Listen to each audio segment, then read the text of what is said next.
আমাদের আমরা যে এক্স শুটার আছি এখানে সব শুটাররাই কিন্তু আমরা গোল্ড মেডেলিস্ট, সাফে gold medallist, Commonwealth gold medallist সবাই।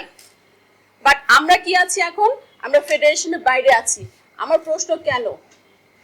আমাদের তিনটা দাবি, আমাদের সবার তিনটা দাবি। এখানে আছে দুর্নীতি মুক্ত আমরা ক্রীড়াঙ্গন চাই। সেকেন্ড, খেলোয়াড়রা সংখ্যামুক্ত থাকতে চায়। থার্ড, ওখানে আছে খেলাধুলাতে কোনো রাজনীতি থাকবে না, কখনোই থাকবে না। কারণ খেলাধুলায় যতদিন রাজনীতি আছে ততদিন কিন্তু খেলাধুলায় আমাদের দেশে কখনো উন্নতি হয়নি। রাজনীতিরা আসছে ক্ষমতার বলে আর চলে আসতেছে ফেডারেশনগুলোতে, বিশেষ করে আমাদের এই শুটিং ফেডারেশনে যে বিগত 5 থেকে 6 বছর ক্ষমতায় আছে। হ্যাঁ, মহাসচিব নাম দিয়ে হবে সেক্রেটারি, উনি নিজে বলে নিজ ক্ষমতা বলে মহাসচিব হয়ে উনি ফেডারেশনে মানে আসন গেড়ে বসে আছেন। এবং শুধু তাই না, উনি ফেডারেশনে এসে উনার ইচ্ছা মতো শুটার নিয়োগ দিচ্ছে, কোচ নিয়োগ দিচ্ছে, শুটার সিলেক্ট করছে। শুটাররা কেন আসে ফেডারেশনে? শুটাররা শুটিং করে কেন?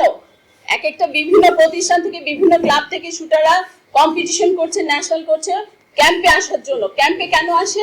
একটা ইন্টারন্যাশনাল গেমস করবে, সে আশায় আসতেছে আমাদের শুটারগুলা। তাদের পারফরমেন্স ভালো থাকে কিন্তু তারা ক্যাম্পে চান্স পায় না। তারা ক্যাম্পে চান্স পেলেও পারফরমেন্স ভালো শো করছে, বাট ওরা ইন্টারন্যাশনাল গেমসে যেতে পারছে না। ফেডারেশনে যে শুটাররা থাকছে, কোচ থাকছে, তারা সিলেক্ট করছে, বাট শুটাররা বাইরে যেতে পারছে না, ইচ্ছা মতো করছে। শুধু তাই না, ফেডারেশনের যে মহাসচিব ছিলেন অপু সাহেব, সে তার ইচ্ছা মতো তার ওই প্রতিষ্ঠান থেকে তার ব্যবসা প্রতিষ্ঠান বানিয়ে দিয়েছে পুরো। কেন? এটা ফেডারেশন কি ব্যবসা করার জায়গা?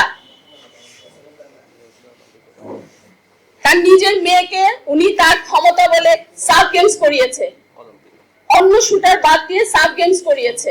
তারপর অলিম্পিক, জুনিয়র অলিম্পিকে তাকে পাঠিয়েছে, তার পারফরমেন্স ছিল না, তারপর তার ক্ষমতা বলে তার মেয়েকে পাঠিয়েছে। তার মেয়েকে একটা ওখানকার যে একটা ডিপ্লোমা সার্টিফিকেট পায়, সেই সার্টিফিকেটটা স্বৈরাচারী সরকার প্রধানমন্ত্রীর হাত দিয়ে ওটা নিয়েছে, সেই ছবি পর্যন্ত আছে। দরকার হলে আমি সেই ছবি আপনাদেরকে পাঠিয়ে দিব। এটা ক্ষমতার অপব্যবহার। কেন করবে এই ক্ষমতার অপব্যবহার করলো? তাহলে আমাদের শুটাররা এত কষ্ট করে শুটিং করছে কি জন্য? আমাদের দাবি এইটাই, এটার পরিবর্তন, আমূল পরিবর্তন অবশ্যই আনতে হবে। আর সেটার জন্য কমিটি বাতিল করতে হবে। কমিটি বলতে গেলে অবৈধ কমিটি, অবৈধ কমিটি। এই রাজনীতি কোনোভাবেই ঢুকতে পারে না শুটিং ফেডারেশনে।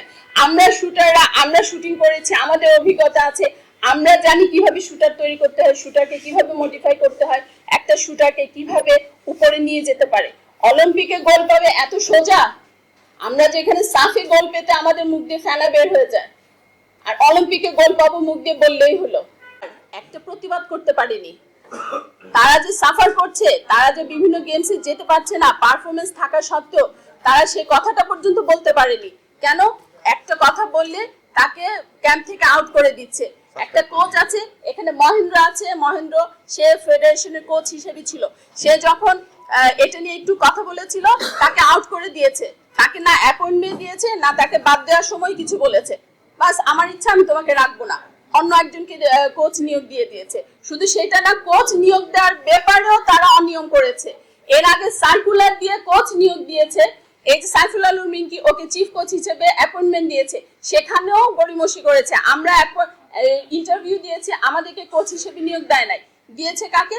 শিপলু নামে, যার কোনো ইন্টারন্যাশনাল কেন ন্যাশনালের পদক নাই, তাকে চিফ কোচের দায়িত্ব দিয়ে দিয়েছে, তার ইচ্ছা মতো কোচ নিয়োগ দিয়ে দিয়েছে। আপনারা ওটা ফেডারেশনে গেলে আপনারা এটার প্রমাণ পাবেন। তাহলে এই যে সার্কুলার কেন দিয়েছিল, ইন্টারভিউ কেন দিয়েছিল, নিয়েছিল আমাদের শুটারদের ইন্টারভিউ কেন নিয়েছিল? যদি কোচ নিয়োগটাই সেভাবে না দিবে যোগ্যতার ভিত্তিতে। সাব গেমসে টোটাল 5টা স্বর্ণ এবং সাব শুটিং এর 6টা স্বর্ণ আছে, এবং আমি অলিম্পিক করেছি, জাতীয় পুরস্কার প্রাপ্ত।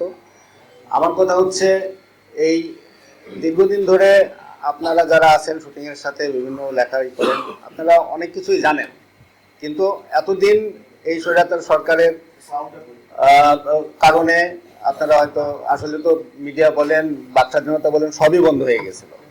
এখন আশা করি অন্তর্বর্তীকালীন সরকারের সময় আপনারা আপনাদের কলম শক্তভাবে ধরেন।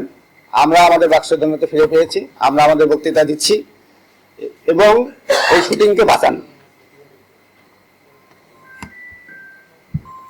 হয়েছে একটা প্ল্যান করে যাতে আমরা বা এই কমিটিকে না ভাঙা, এই অপুকে রাখতে হয়, সে কারণে তারা একটা যোগ সাজে চলতেছে। এবং এই অপু প্রতি মুহূর্তেই এইটাকে মোটিভেট করতেছে, মনিটরিং করতেছে জুমের মাধ্যমে। ফেডারেশনের সব যত কর্মকাণ্ড আছে দুইটা লোকই এখানে করে। একটা হলো তার এক লোক আছে, আগে এমপ্লয় ছিল, এমপ্লয় হয়ে মুস্তাক, এখন সে জয়েন্ট সেক্রেটারি। আর আমাদের একটা মেয়ে আছে, ও এই দুইজন শারমিন আক্তার, রত্না। এবং এরা আমাদের সম্বন্ধে ইহো কোনো কথা নাই, বাজে কথা না বলে বেড়াচ্ছে। তাদের একটাই কথা, তাদের একটাই দাবি, তারা আন্দোলন করবে যাতে এই কমিটি থাকে, বর্তমান যে কমিটি থাকে এবং অন্য কোনো কমিটি না আসে। আর আমাদের তো কোনো প্রশ্নই নাই।